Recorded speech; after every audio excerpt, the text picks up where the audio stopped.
Diabetes Revolution podcast with Dr. Sarah Townley, the type 2 diabetes coach, clinical pharmacist, and mom of 6 angels. You don't have to struggle and fight with your blood sugars for the rest of your life. I'm here to teach you the skills you need to control and even reverse this disease. There is such a thing as getting off your meds and creating a future free from diabetes. And you can have it too. Let's get down to business. Hello, my friends. I'm really kind of settling back into this podcast groove.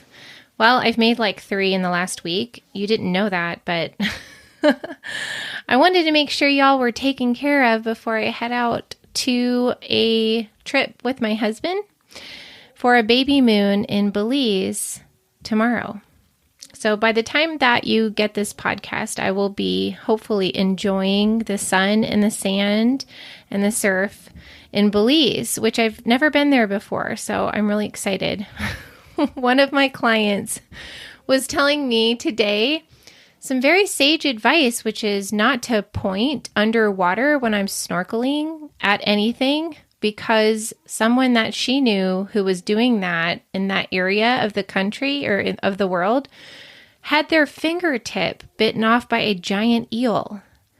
And I'm trying not to Google what do giant eels look like because I don't need any more things to worry about right now while I try to get 6 kids situated and leave for a week from my house. So I can't wait to be, just kicking it. I hope I can remember what it's like to be footloose and carefree with my husband again, y'all. That is actually my intention. My sole intention is to breathe the air of freedom deep into my lungs and just feel carefree. Because I have to tell you, adulting, it's a lot of responsibility.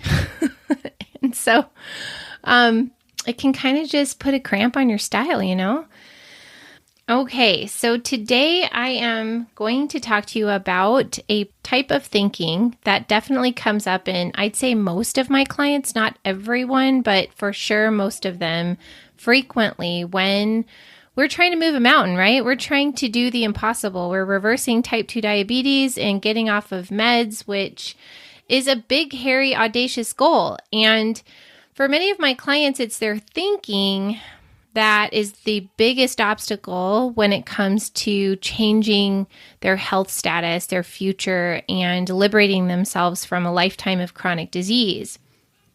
And this is a mindset that I call perfectionist thinking. So it comes up in lots of different ways, but I've noticed it. I had this period of time over the summer where I noticed it happening with several of my clients all in the same week in one form or another.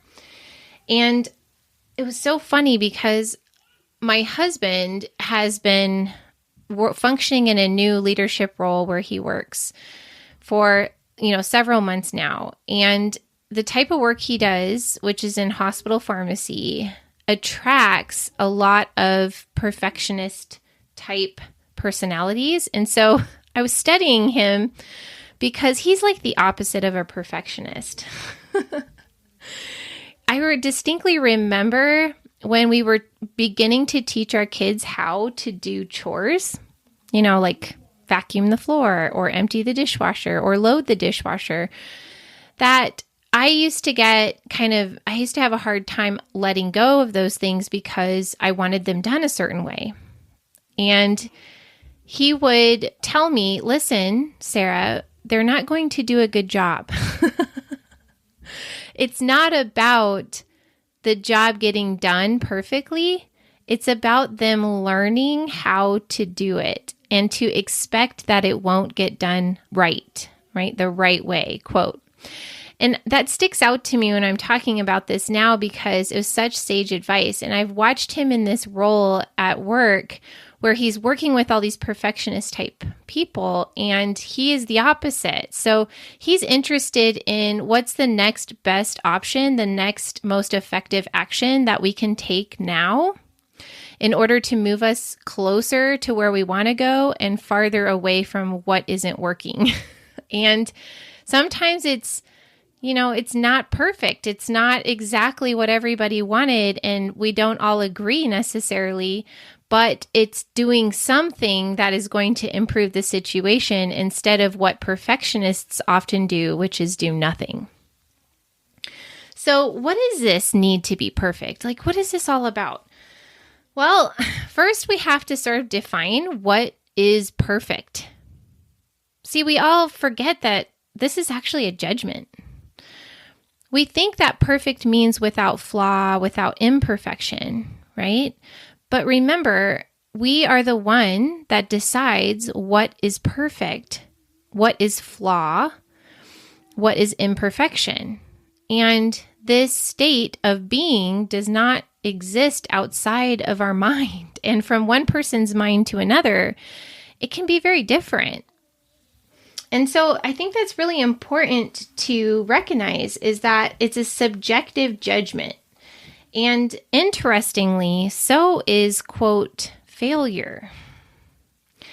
And so when you start to see that this is something that you're literally making up in your mind, what you think is perfect or doing it right, it starts to feel less real and not something that is so set in stone that you can beat yourself with. So how this shows up in the work that I'm doing with my clients is oftentimes either as all or nothing thinking or avoiding and inaction. Okay, so let's look at this all or nothing thinking. So this is like a rule-based mentality with lots of requirements. It's often overcomplicated with many rules and have-tos, and it can be overwhelming. So this would be like, trying to dial in your macros exactly down to the gram, or using an app to track every single thing, or counting how many ounces of water that you're drinking. And I'm not saying that these are bad. I'm just saying that they can feel like lots of rules, lots of restrictions, and very overcomplicating and overwhelming. This can also look like, the real telltale sign is when you have all these rules and you want to follow them 100% of the time. And when you don't, then you don't follow it at all. So I'm thinking particularly about the kind of food choices that we're making. So we have all been in a situation where it wasn't ideal. It wasn't supportive necessarily of what we would say was on plan. Okay, maybe somebody else was serving the food at their house, or we went out to eat and they didn't have what we could see was a clear, good choice for us to stay on plan. Or we just have our plan and then we go off our plan because we ate like a Tootsie Roll. And then we stop following the plan altogether. And in fact, can sometimes do some pretty destructive things because we messed up. Okay, so that would look like not following your plan at all for the rest of the day.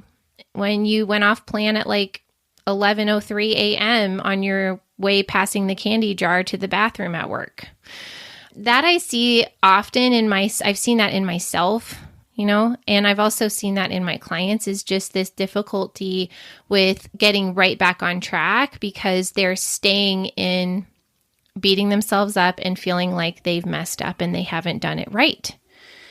The other time that I can think of in particular with a client I was just coaching was she likes to be done eating by 6 p.m., right? We work with some intermittent fasting windows, which can look different from client to client, but for her window allowed her to eat until 6 p.m., but sometimes she was out and about. She's very social, and she was at somebody's house, and they didn't serve food until like 6:30 for dinner.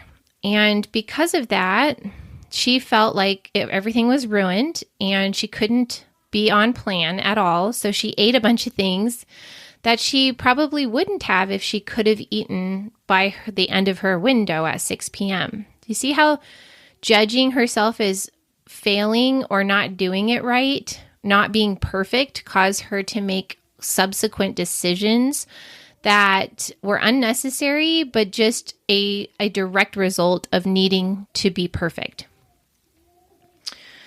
And then, of course, we've all had difficulty getting back on plan sometimes when we've messed up, especially if we've been on vacation or something and it's been several days in a row.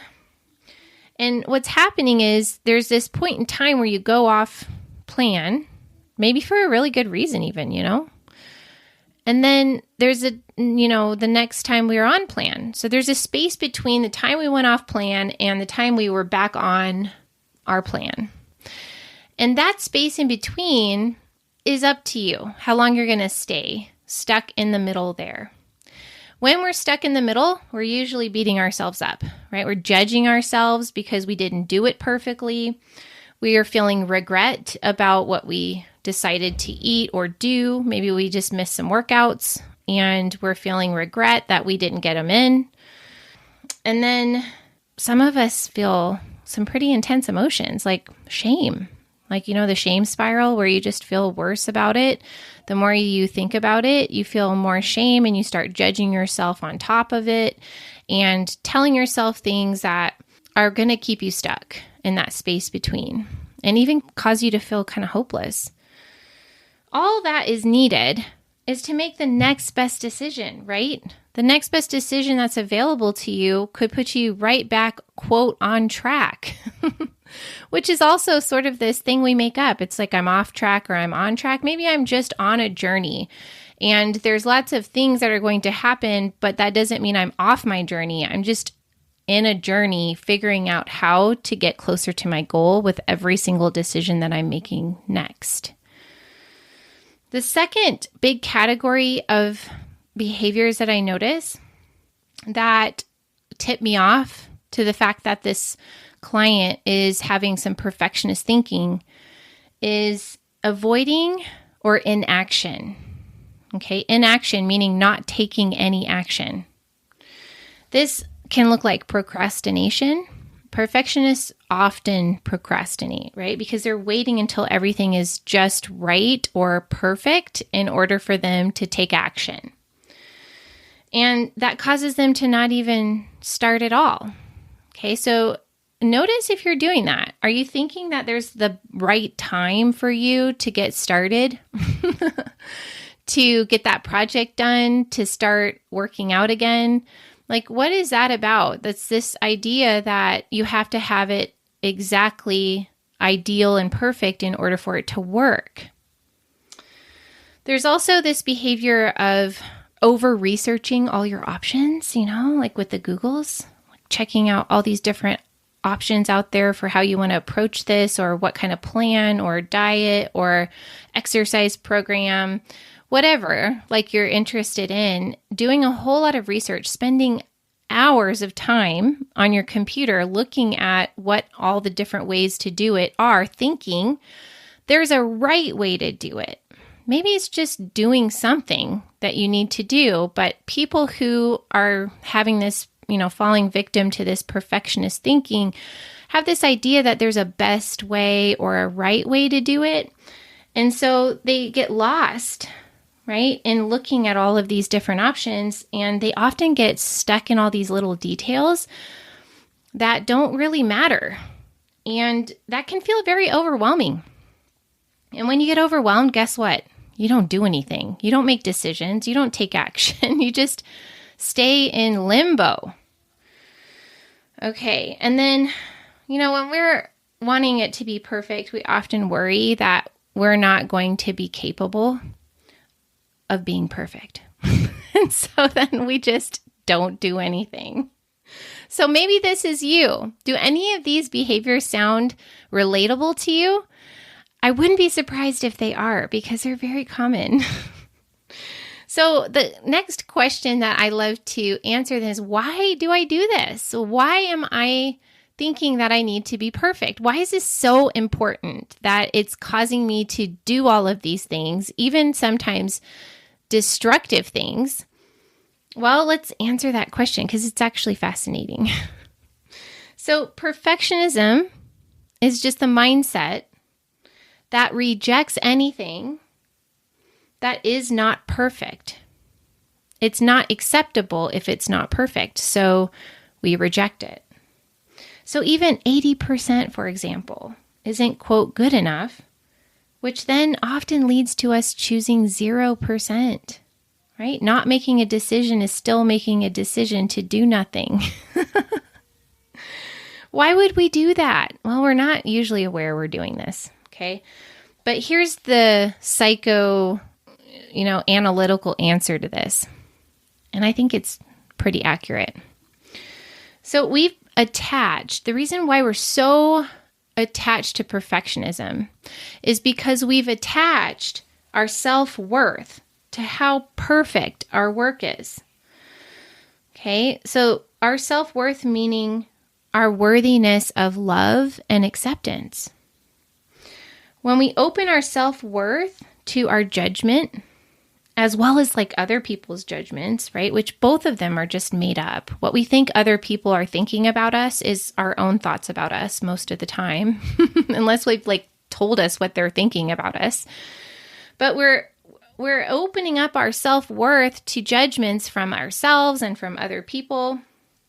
And we believe that we have to be without flaws, without imperfection, to be worthy of love and acceptance. It's kind of a big deal.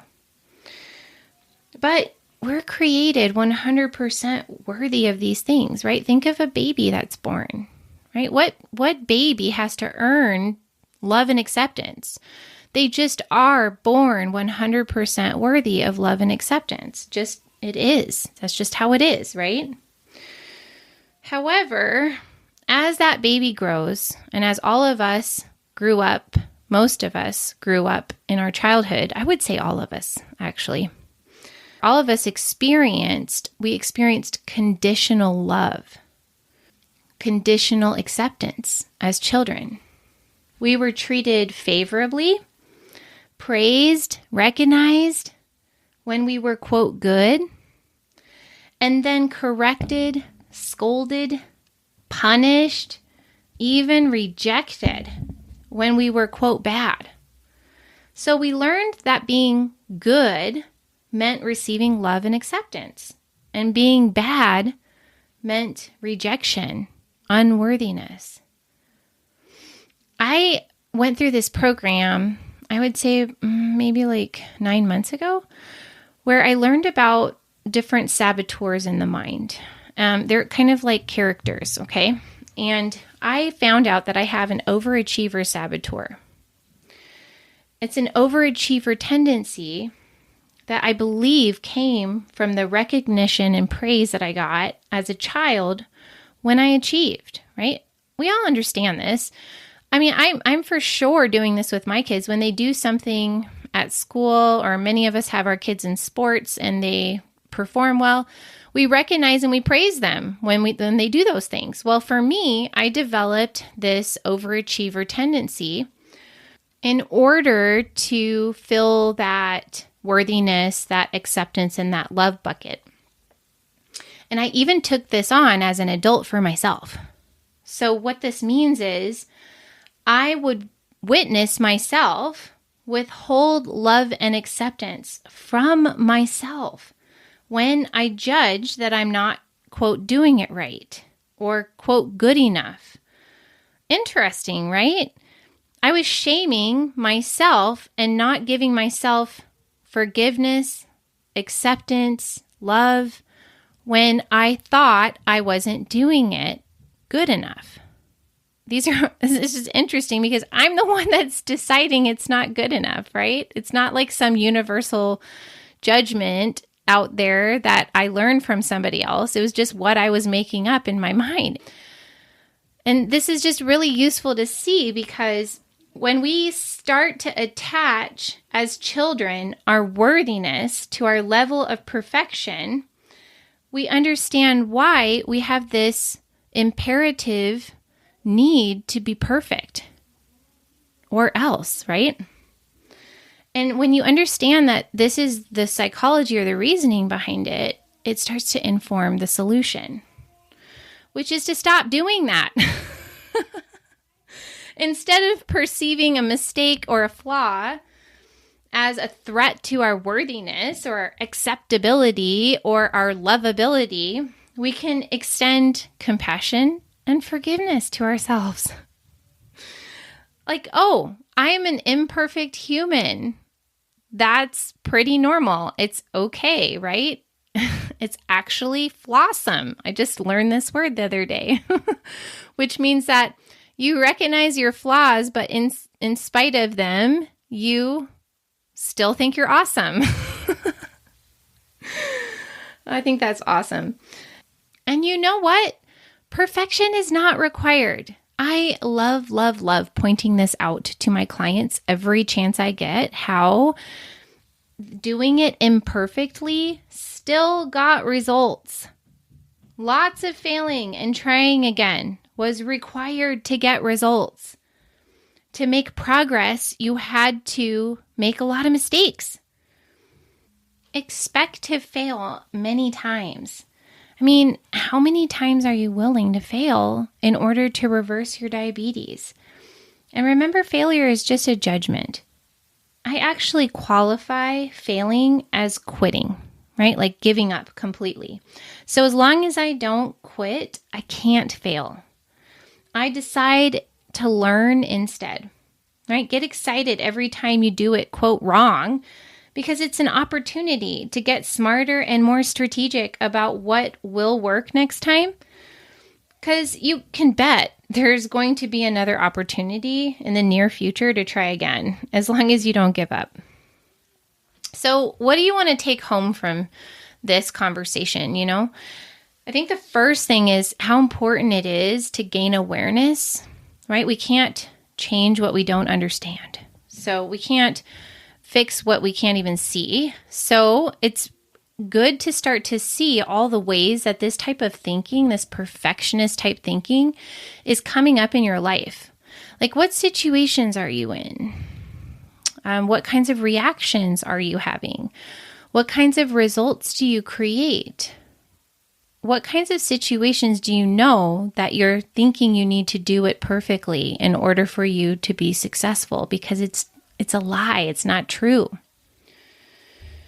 Okay, and then the second thing is going to be extending yourself permission to be a learner, to be a beginner, to do it wrong, right? Think of how we support somebody we love, your partner or your child when they're learning how to do something new, right? We don't often treat ourselves the way we would treat them, but it's such a good template or example of how to react or address a situation in which we make a mistake. So once you give yourself permission to be a beginner again, and you get good at giving yourself some grace when you don't, quote, do it right, you might even be able to get to the place where you invite mistakes because you see them as opportunities. Like, you can get excited and see it as an opportunity to learn, to get more connected to yourself about what's been going on for you that causes you to not follow your own plan or not follow through on something would get you closer to your goal, would create health, would solve this problem for you. You can skip the part where you judge yourself and you beat yourself up. And you can get to the part where you forgive yourself and you let it go. And then just focus on making the next best decision that you can at that moment. What's the next best step that you can take in the direction that you actually want to go? Once you can see all the ways that this perfectionist thinking has been spinning you out, causing you to take no action, causing you to even self-sabotage, and then realize that in those moments, I can actually give myself permission to make a mistake. It's okay, and it's not required to be perfect. When I don't do it right doesn't mean that something is wrong with me, right?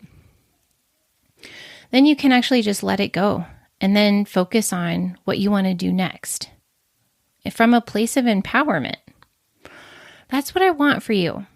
And so I'm hoping that seeing this particular type of tendency to want to do it perfectly and why we're so attached to that helps you get more clarity on how to overcome it. All right. Well, that is what I have for you today. And remember, if you need some help with this, you know where to find me. You can get on my website, sarahtownley.com. Check out what I have to offer. There's tons of free tools on there. And if you're compelled or feel called, you can click on the Work With Me button and submit an application, and we can talk person to person, and I can see if I can help you. Have a great rest of your day, and I will see you on the next podcast. High five for tuning in with me today. You are getting smarter and stronger when you show up for yourself this way. You can get more free tools to help you control type 2 diabetes on my website, sarahtownley.com. And if you're serious about ending your struggle with diabetes, join my membership, The Diabetes Revolution, where you work with me in a community of people just like you. See you on the next episode.